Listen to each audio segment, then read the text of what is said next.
Ooh, it is early morning here. It is 5:40. Got my coffee here. I'm in a pitch black room getting this podcast recorded before I have to head off to the 9 to 5. Some of you guys can relate to that. So hopefully I wake up throughout this episode because today is a good one and it's actually my most popular blog over the course of the last few years that I've been blogging. We are kicking off a new series for Facebook group tools. So over the next few episodes, I'm going to be picking one Facebook group tool to go over with you. Make sure you understand what it is, how it works, and how I apply it in my business, and then how I recommend you apply it in your business. So with that, we're going to go ahead and get started. You're listening to Turn Down the Hustle, the podcast dedicated to transforming how you run your creative online t-shirt business by working smarter, not harder, so you can spend more time with your why, people, and passions that matter most in your life.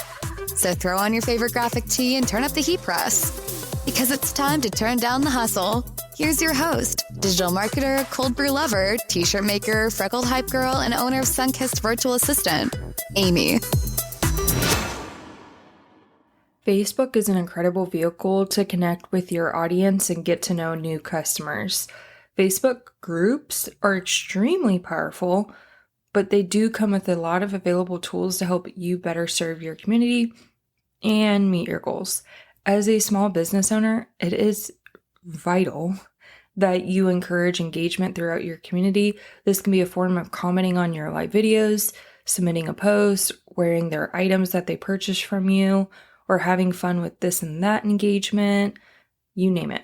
Because the more your community engages, the more visible your content will be in their feed, and Facebook will recognize your content as valuable to keep their followers on the platforms. Not to mention, it builds a sense of community, which helps round out your business. Yes, of course, we need people to shop and spend money. They are known as your top spenders. But for those top spenders to see what you have available, if you're using social media, that's where the other piece of your business comes into play. This is where your top contributors make it possible for your post to be seen in your group, and they also help create that overall vibe of your community in your group. Before we get too further along, just keep in mind that Facebook is always changing. It's always adding new features, taking away features. Also, they roll out different features to a segment of Facebook users at a given time. So just understand that whenever you're listening to this episode, you might not have this tool available to you, or you might have had a different variation of it, or you had it before and now you don't. It's really just about rolling with the punches. So if you do have the tool available for this episode, great, you can apply it. If not, take some of these concepts and practices and get creative on how you can make this work. So our first Facebook group tool we're going to talk about is top contributors. The first thing we're going to do is identify your top contributors.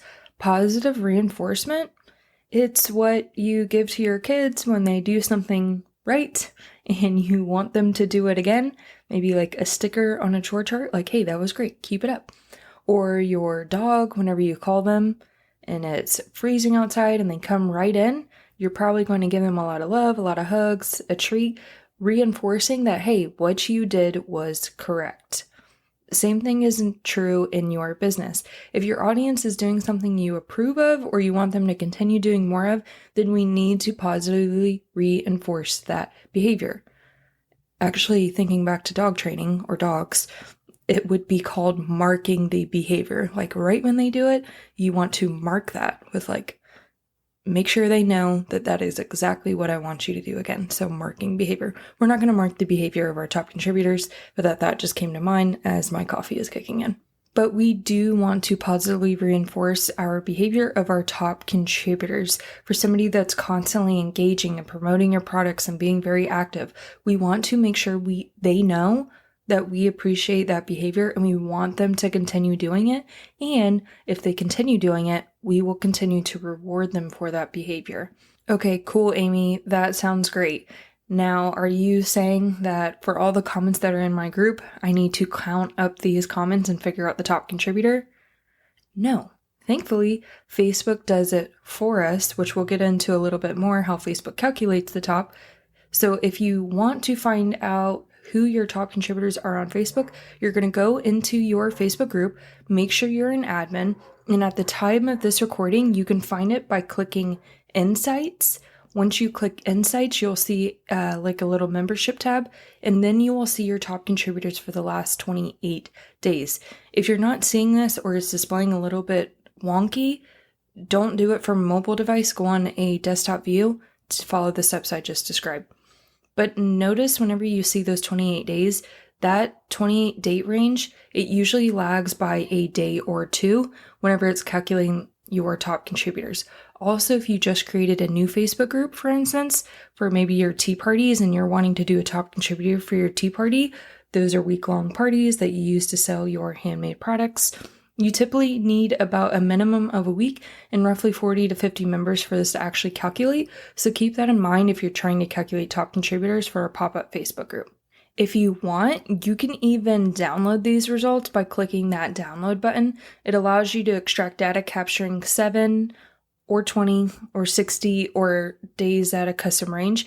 If maybe you want to keep these results and maybe you want to track it over a period of time, because it's updating at a 28-day period at a time, so you don't have the statistics prior to those 28 days unless you're keeping track of it. Maybe you want to see who was your top contributor for an entire year and you're going to keep on extracting that, however you want to do that.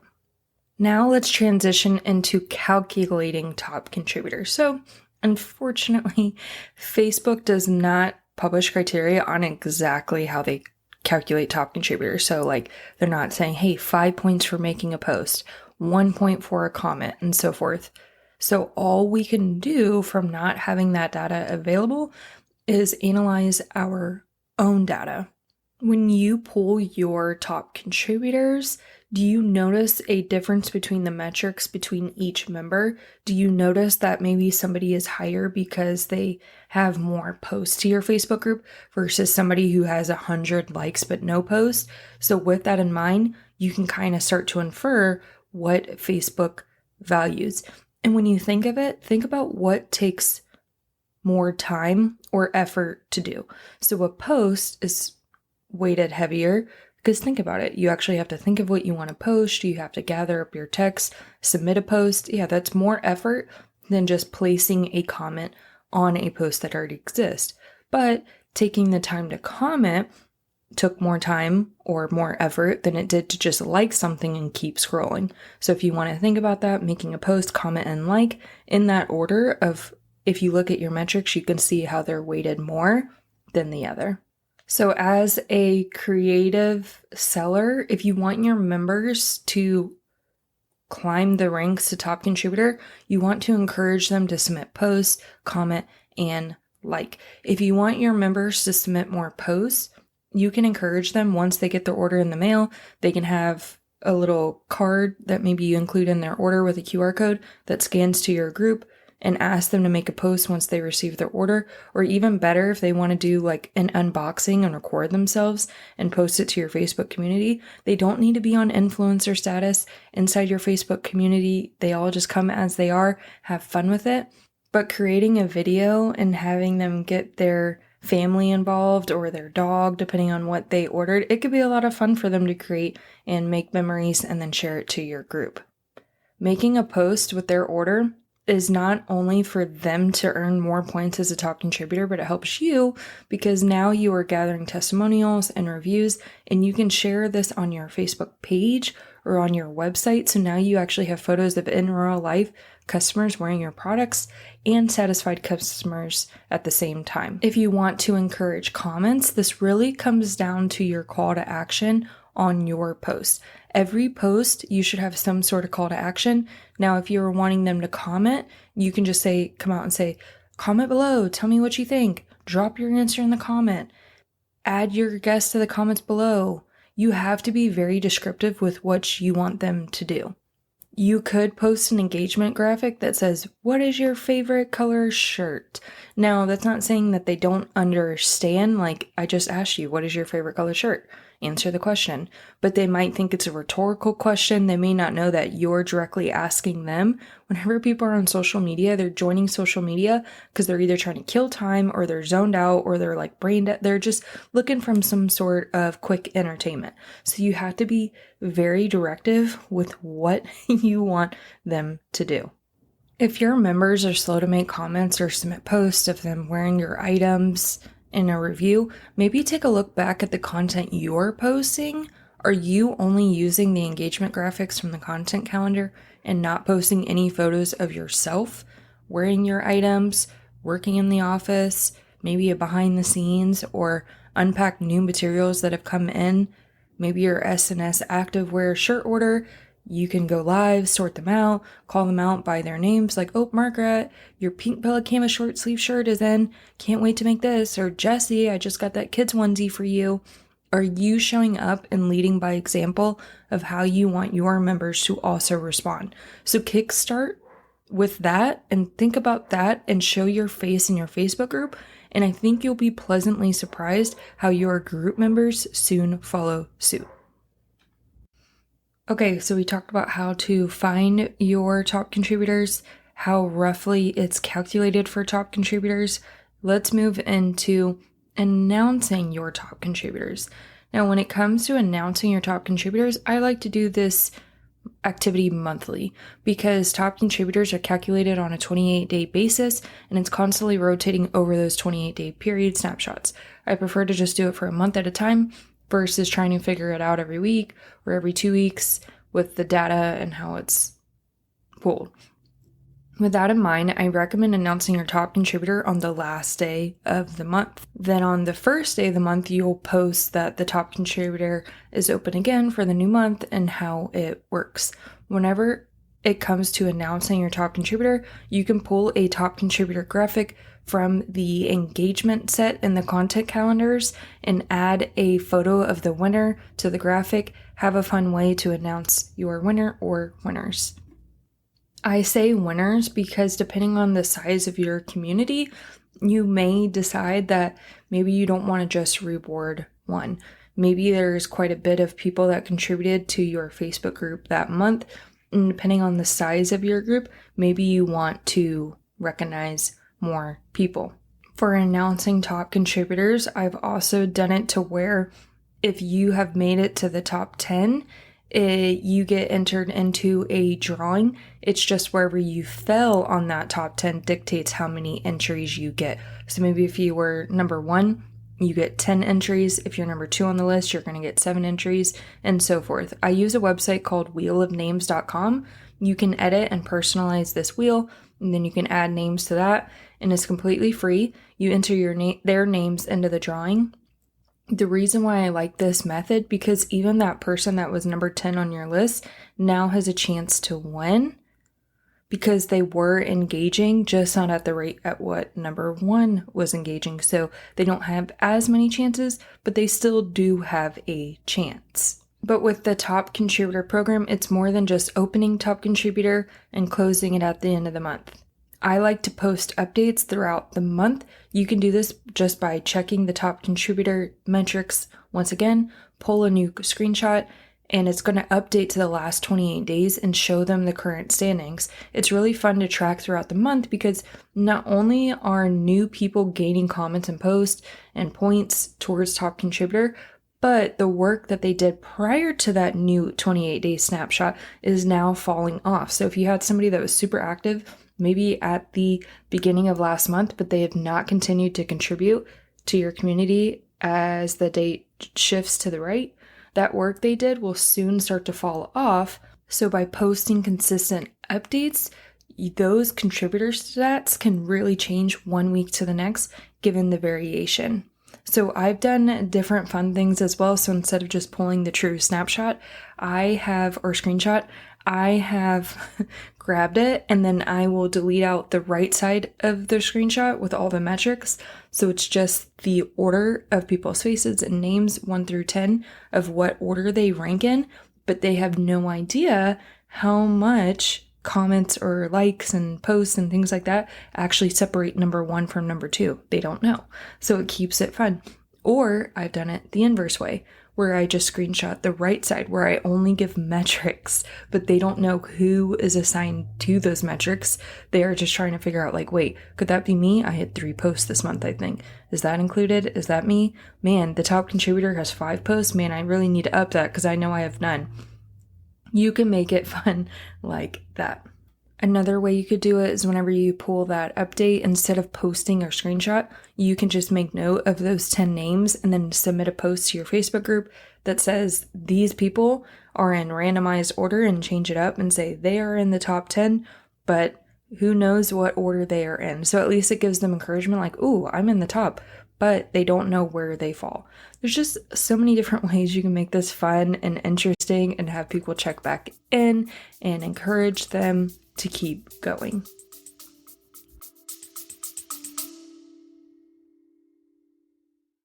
Do you remember flipping through the pages of 17 magazine, rushing to find a pen for those fun quizzes in the back? Well, get ready to relive that excitement with my first ever quiz. This time, we're not figuring out which boy band you are. We're diving into what your email habits say about your summer activities. Are you a pool party, a beach day, 4th of July fireworks, or a sunrise jog? It's a fun, quick 10-question test that will give you some surprising insights into your email marketing style. And the best part, you'll get actionable tips based on your test result to boost your email game. Head over to sunkissva.com/email quiz to take the quiz now. And don't forget, once you get your results, share them on social media and tag me. I can't wait to see which summer activity you get and to walk you through your next steps. Ready, set, quiz. Visit sunkissva.com/email quiz and let's have some fun this summer.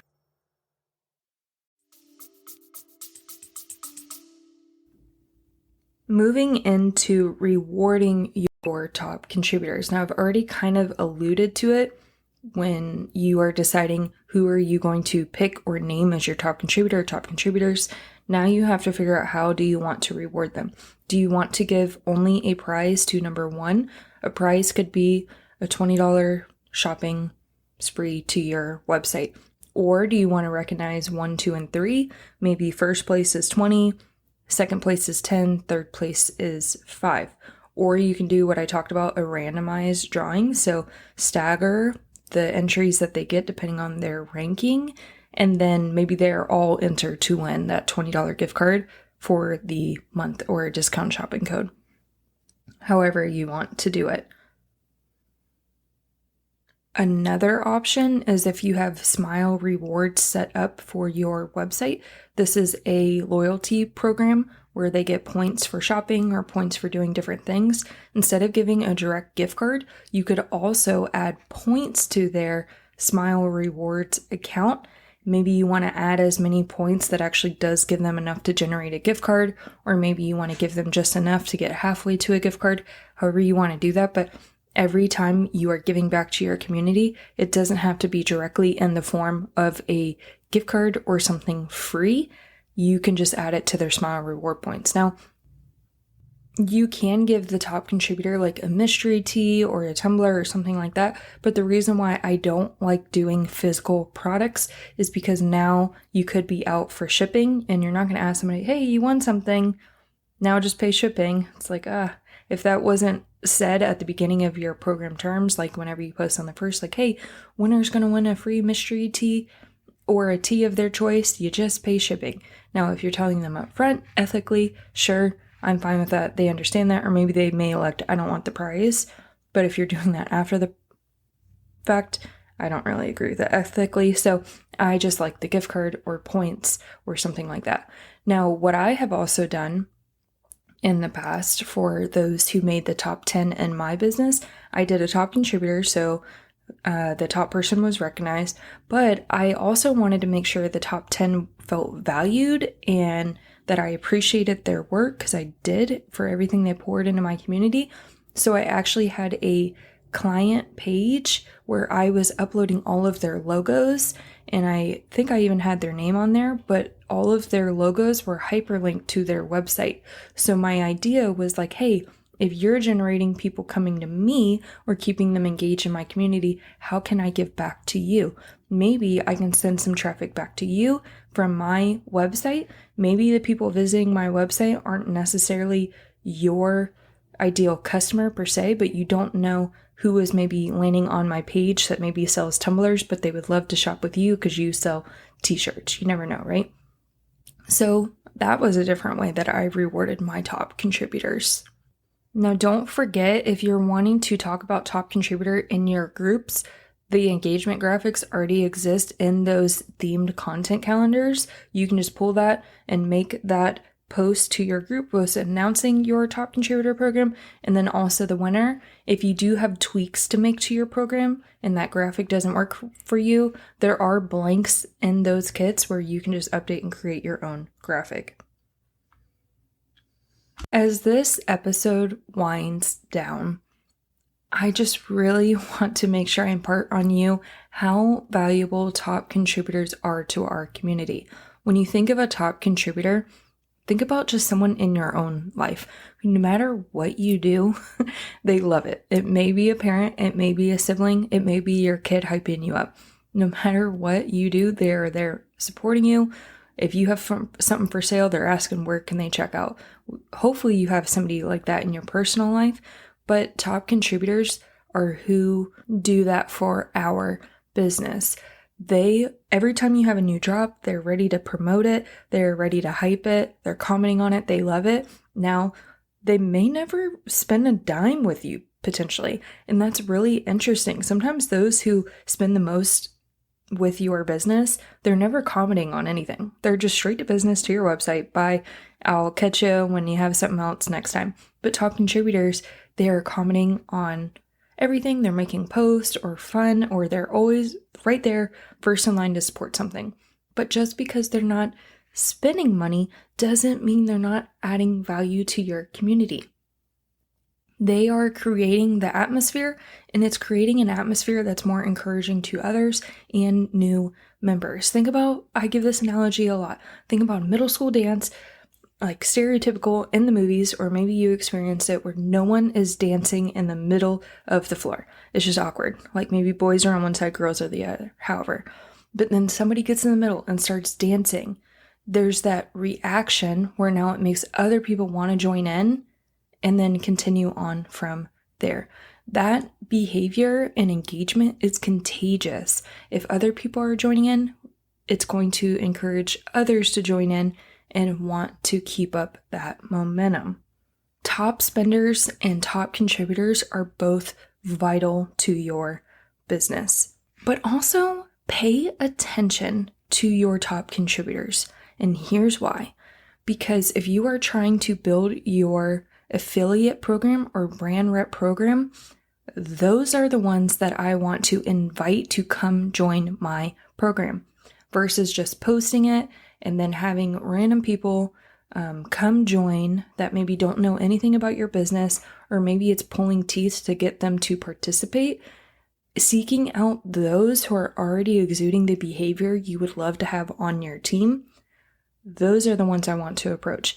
Personally, I had the most amazing independent contractor working for me for a period of time when things were really busy for me, trying to balance small business and 9 to 5. She was amazing. And the reason why I sought her out was because of what she was doing in my community, how flawless she was, how engaging, how transparent and organic she was. She was consistent, and that literally landed me in approaching her for a job. And then during the summer months, she's a teacher. She was able to pick up on that extra work. So it really worked both ways for us. And then me personally showing up to my community, it allowed me to get recognized by a $5 million company, even so much so that I was offered a job to come work for them, believe it or not, to just keep doing what I was already doing. So not much of a job interview, just saw what I was doing, loved it, and approached me and offered me to come join their team just by how I was displaying on social media and how consistent I was. So keep that in mind for your top contributor program. Are there areas in your business that maybe you need help on or assistance with that maybe some people are already showing you those qualities and you'd love to make sure you retain them on your team? I see the sun coming up, so it's about that time to start wrapping up this episode so I can go get dressed for that 9 to 5. If you want to see how Top Contributor works or join in conversation with others also running this in their business, in their Facebook group, search Turn Down the Hustle on Facebook, click and request to join my group. I'll get you in there and then search Top Contributor and you can see all the posts relevant to this topic and how people are using this tool. If you're using this tool in your own business, I'd also love for you to submit a post to my group so we can hear about it and get the conversation going. It's time to wrap up another incredible episode of Turn Down the Hustle. I hope you've enjoyed today's episode and found some valuable insights to fuel your journey. Don't forget to visit sunkissva.com/podcast to access the show notes for this episode. You'll find all the links mentioned in today's discussion, along with actionable tips and resources to help you implement what we've discussed. Lastly, make sure to hit that follow button so you never miss another episode. I'll be here cheering you on and sharing more inspiration and strategies to help you turn down the hustle and work smarter, not harder. I'm so honored to be a part of your journey. Until next time.